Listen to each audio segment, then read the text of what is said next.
when we were talking earlier about bands and places we played there, I was in some punk bands back in the day. We played at a bar down in Austin on 6th Street, and we went in and there was holes in the wall. They were about this big around in the walls everywhere, and they kind of looked like the shape of a head. And I'm like, man, what are these holes? You stick someone's head in there that's acting up. Go put your nose in the wall.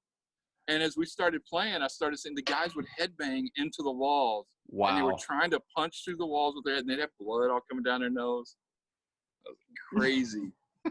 So I was telling some guys the other day, when I used to play, I would break my E string. I'd play so hard. We were doing so much, crazy stuff.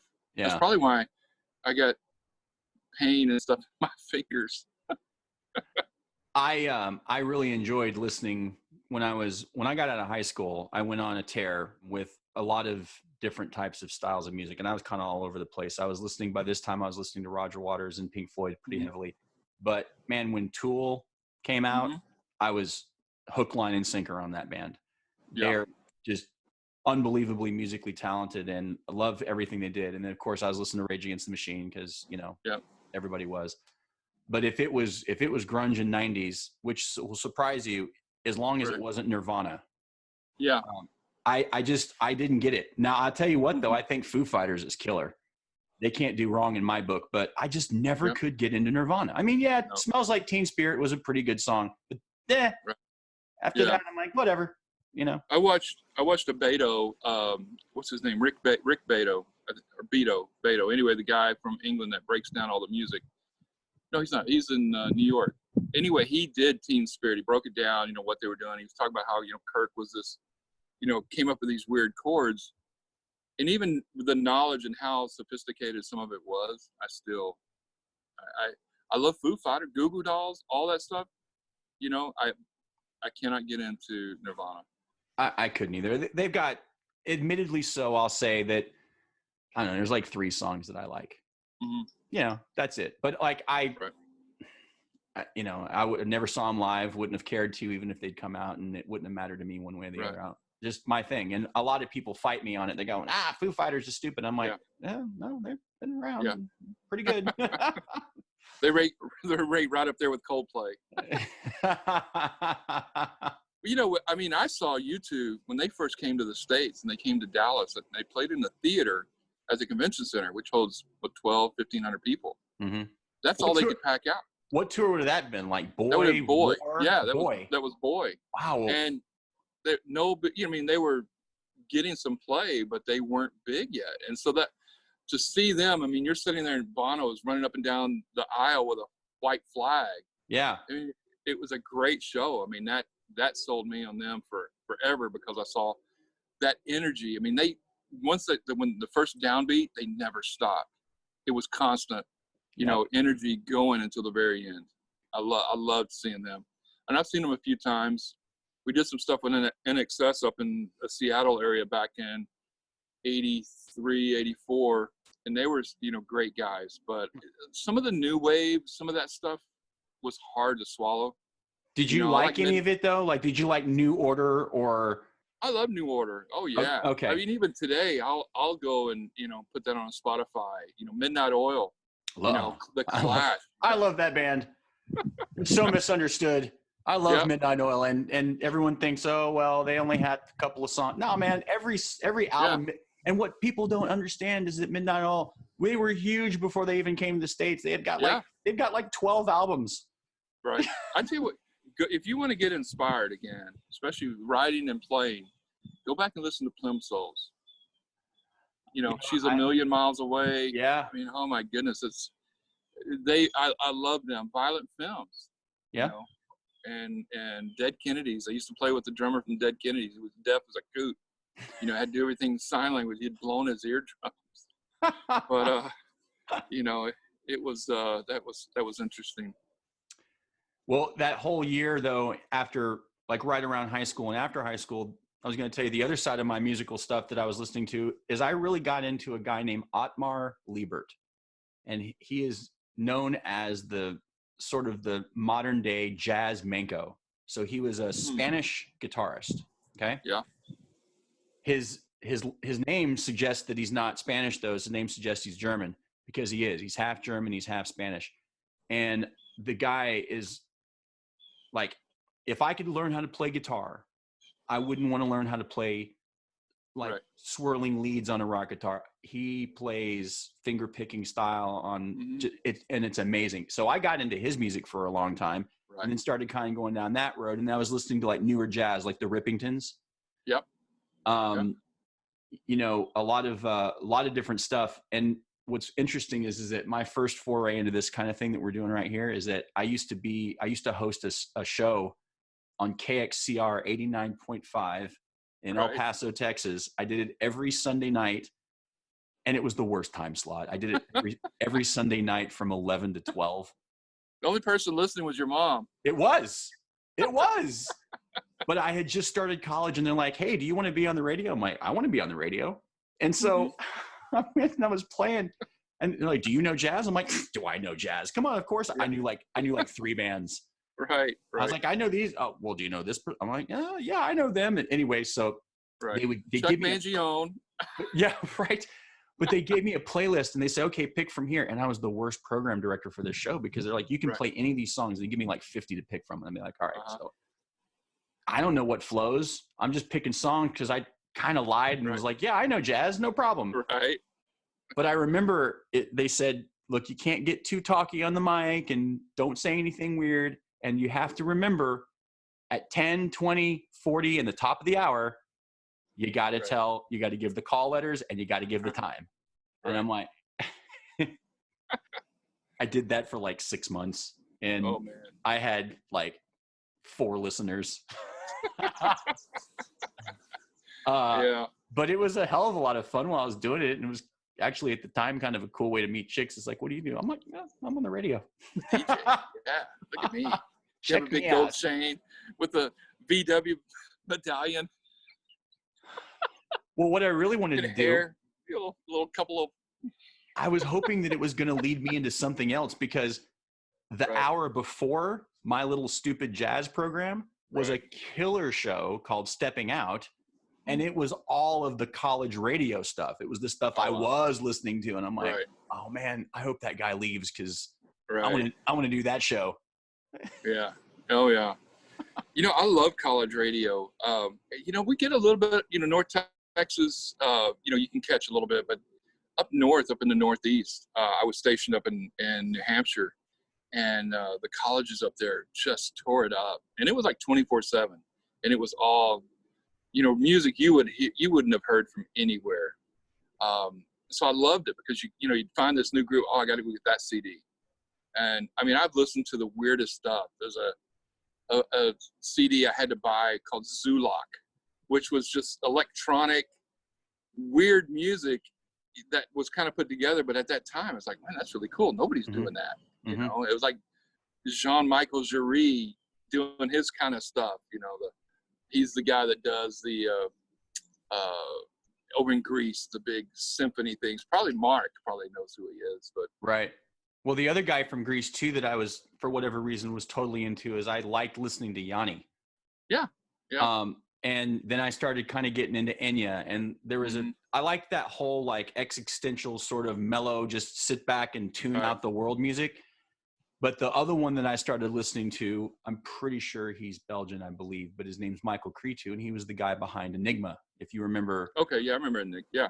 I remember the what it would have been the Singing Monks background with the electronic music, and they had a couple of hits, but for me, I would sit back, and it was really cathartic at the time. And when I was going to college, I never slept. So, you know, trying to finish my degree, and then I was working in bars until 3:30 in the morning. I'd get home at 4:30 after I'd pick up something to eat, and then I'd need to sleep for a couple hours because I'd have class again at like 10 a.m.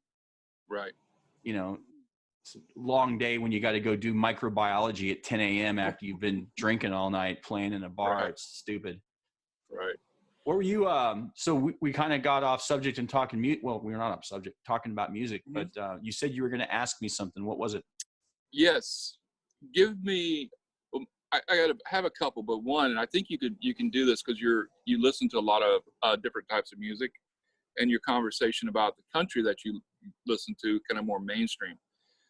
what would you say is the difference between red dirt, Americana, Texas country, and Nashville country? What do you feel today, not in the past, but music that's coming out of these kind of places different than what mainstream country music has? What would you say is the main differences to you? I think it's really simple. I think for me, the first thing I think of is real versus overproduced. And I don't know if that's too generalized, but I listen to something that's sort of like the Americana red dirt sound, and I think of that was written by a guy with a crappy guitar on his porch with real lyrics that he came up from the soul, and it's not bro country. Yeah, I 100% agree. I picture the same thing, you know, some slob slaving away. And that we're going to do that, you know, some of our music videos we're going to do, you know, sitting on a porch kind of thing, or old dirt road, sitting on the back of a pickup truck. You know, we've got those scheduled for some filming to do, but that's exactly where I think the birth of this comes from. You know, one of the things we were concerned of, you know, when we go to Nashville, when we get pitched, and some of the stuff we get pitched is that, you know, it's way too. Yeah, some of it, but we can also make that our own. Yeah, exactly. And it is, you know, some of those songs are written by committee. You know, I want one that a guy wrote, you know, or maybe two, you know, this means something to me. This means something to me. It's not just a little catchy line that fits and is in the rhyme and the scheme of this. That's what is, you know, is important, I think, is real. I mean, that's, you know, it's funny, you know, that I think is what is so interesting about our music. It shouldn't be red dirt. It should be real dirt music, you know, because this is what it is. You know, I asked earlier about some of the bands. I mean, like I said, some of the guys, you know, we go and hear, you know, they need to keep working, but they're out there and it's real. It's songs that are to them that they wrote, and it's got the passion behind it, you know? I agree. It seems like that the more that I listen to what you might think of new country as is, for me, is it's formulaic, maybe is a good way to say it. But there are some artists that I like Right. someone I tell you that I have a real appreciation for, and I never thought I'd be into him, but he's a hell of an entertainer and a killer freaking guitarist, is Keith Urban. Yeah. I like his stuff, but you know what? Yeah. Keith Urban is doing stuff to me that kind of feels like what, you know, not what we're doing, but he's kind of borderline. He's a rockin' dude. Right. He's sure he's got his songs are country and he plays that, but he is a rockin' soul, man, and he can wail on a lead. Yeah. And I dig that about him. But when I think of country also, I also think about even some of the other awful stuff we went through. So 80s country was okay, 80s country. Then you get into 90s country. Right. And we were talking about this the other day. Yeah, I'm a Garth fan and I do but I don't like all of his stuff.